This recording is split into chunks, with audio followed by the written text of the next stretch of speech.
notification on their screen that says yes or no. You can record. This is just so we can post it later so other people can view it after we get done with the presentation. My name is Caitlin Emerson. I'm with the Education Abroad Office. I advise for students who want to go abroad, and I work specifically with education students who want to do their student teaching abroad. And so that's what this presentation is. And I'm going to kick it over to Kate so that she can get started and we can go from there. Good afternoon, everybody. My name is Kate Welsh, and I'm in the College of Education.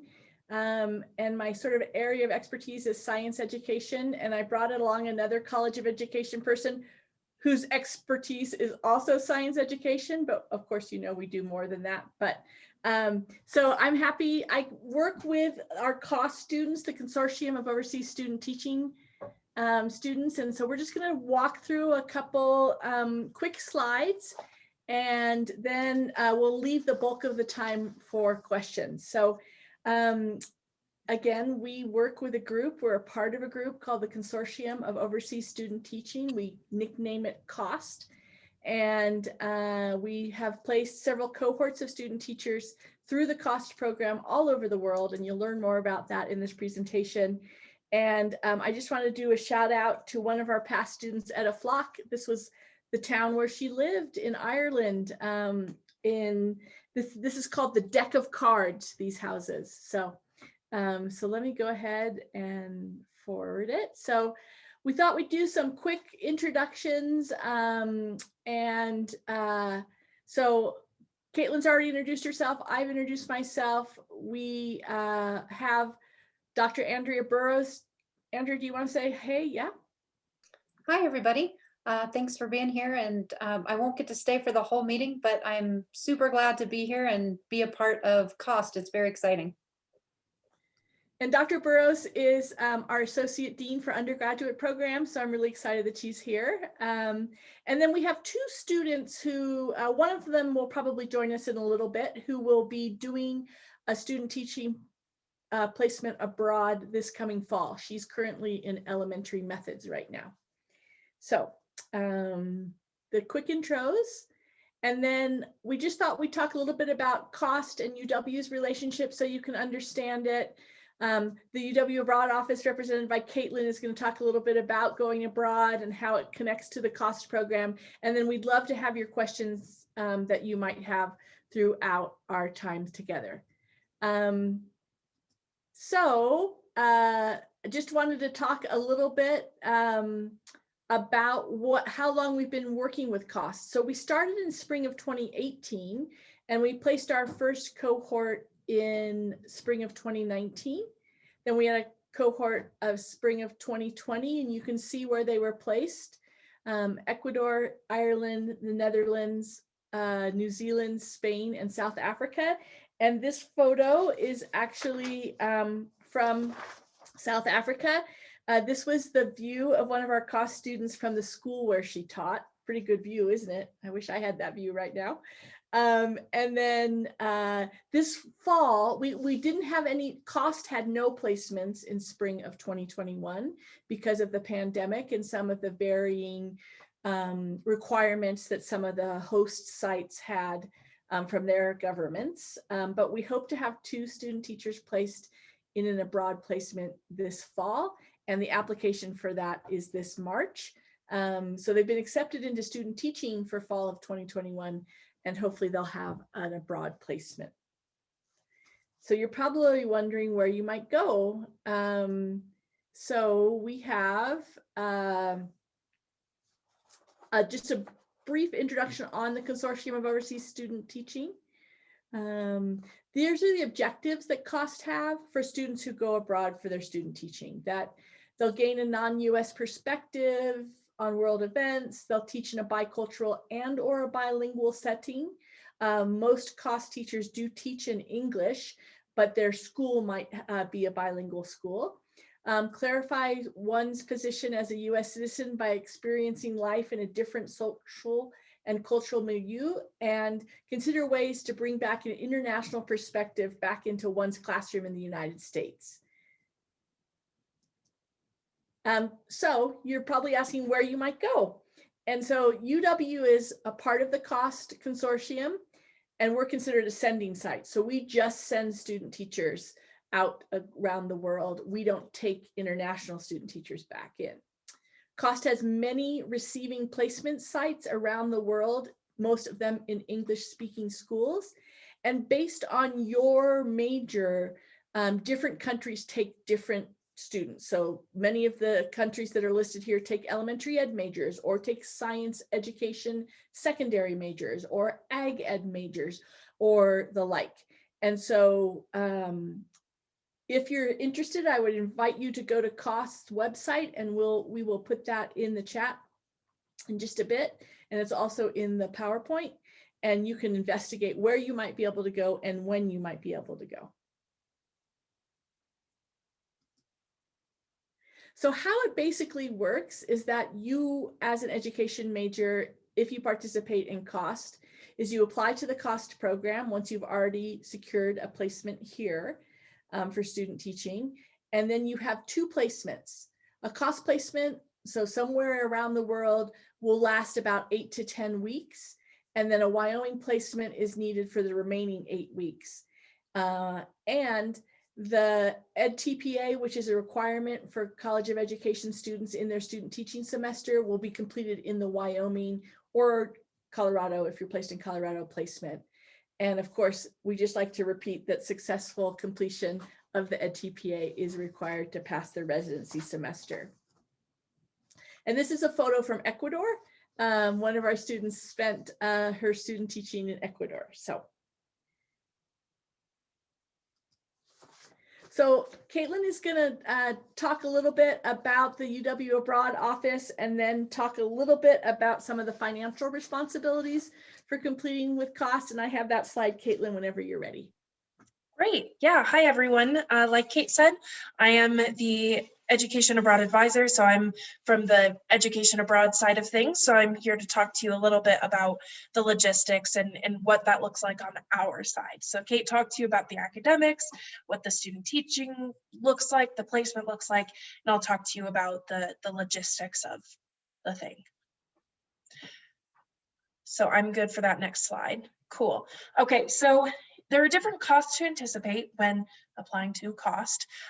Really kind of an unfortunate acronym, but there are some different costs to consider when you're thinking of doing your student teaching abroad.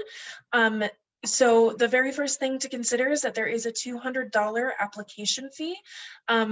So that application fee is due at the time of application. I believe for spring, and correct me if I'm wrong, Kate, for spring placements, the application deadline is August 1st. Is that correct? That's right. That's Okay. the standard application fee and application time when the fees due. This year has been a little different, and I don't know if that'll carry into this coming fall, but yes, August 1st is the deadline. Yeah, everything's different this year, or everyone, unfortunately. But yeah, so generally this is what this will look like depending on when you decide to do your student teaching semester. Then there's a $900 placement and supervision fee of up to 10 weeks, and then $100 for each additional week. And then it looks like there's a $1,200 maximum. So that is in addition to paying UW tuition and fees. So you will pay the 15 to 16 credit hours to the University of Wyoming. And then in addition to that, you'll pay this $900 placement fee. So that's something to consider. Maybe start thinking about applying for scholarships, saving up money and whatnot. But for the most part, I would say in terms of like program providers and in comparison to other study abroad programs we have, this is fairly affordable. Then there will be a UW study abroad fee and student health insurance that you will be charged to your student account the semester that you go abroad. We actually have worked with the people who managed the student fees, and we've changed this to be $315 total. So that'll include both the study abroad fee and the student/travel health insurance starting fall 2021. So that's actually, I think, kind of good news for you all. It'll be cheaper for you, maybe just by like $25, but still save money where you can. let's see, possible passport and visa costs. If you don't have a passport, you're thinking about going abroad, highly recommend just looking into getting that now. Even if you don't go abroad right away or during your college career, it's a really valuable government document to have. It's helped me out in a lot of different instances. And then visa costs, if you're living and working in another country, odds are you might need to get a visa.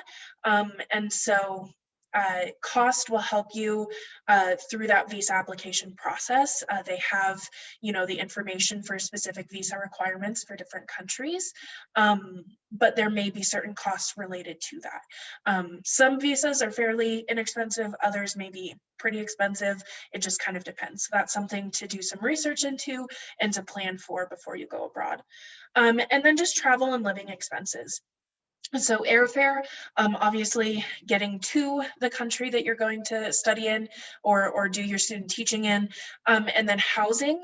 Cost will range your apartments, your homestays, but the prices will vary depending on location. So really, just like in the US, cost of living varies from city to city. It's the same internationally. So that's something to consider. I think on the cost website, they list to plan for anywhere from $150 to $300 a week. And so I always recommend that students plan for the higher amount, so the $300 a week. And if it ends up being cheaper, fantastic. Now you have extra money to spend on travel or food or whatever. So definitely plan on the higher side of things. And then spending money while you're abroad. All things to consider in terms of the cost of doing your student teaching abroad. Okay.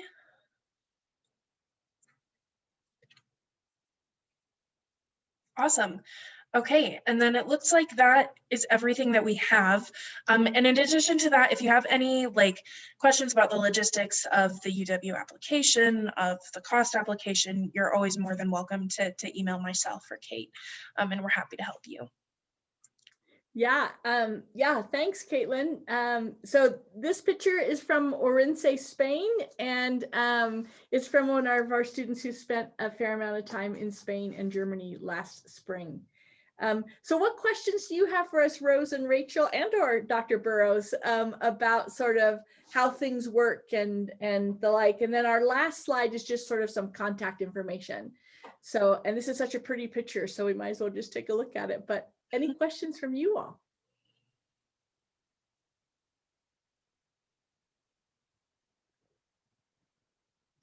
Feel free to put any questions in the chat too if you don't want to unmute yourself. So I'm a history, secondary education history major. Which countries are applicable for that major? That's a great question, Rose, and it does change. I do know that we had a social studies education major, and he ended up doing his student teaching in the Netherlands, and was placed at a really interesting school and got to teach some really interesting sort of cross-cultural comparative stuff. So kind of comparing, so the students were the expert in the Netherlands history and events, and then he provided sort of the American side, and they did this sort of back and forth, and that was really fascinating. And so I don't know which countries besides the Netherlands take social studies, but you can find out on the COST website. And the COST website does it by content area, by region, and by semester. So you can use different filters to find which ones might be the best for you. Yeah, great Awesome, question. thank you. Kate, if it's okay, I'm just going to share my screen since we only have Rose left, and then I can just show you what that looks like. Okay, so if you're on the COST website, I'll just go to their main page. This is the web page, like the URL. Oh wait, no, that's just GVSU. But anyway, I just type in the Consortium for Overseas Student Teaching in Google and it takes you there. And then if you click on programs, it'll take you here and you can come down and like Kate said, you can search by region or teaching area. So if you're interested in a specific region, you can look at that. Since you're secondary education, you can click on that and then you can go to different countries. So I'm just going to go to the Netherlands since that one was the example we just had, and it'll tell you the teaching areas and different specific information. So you can, that's how you can get some more information about each country. Awesome, thank you. Yeah, of course.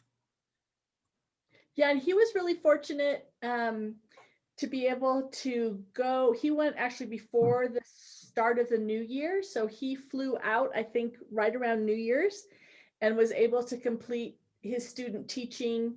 And then it butted up right against the spring break of where he was placed for his stateside student teaching. So he was able to take like 2 weeks to travel through Europe and then come back and then teach here for student teaching for his second student teaching placement.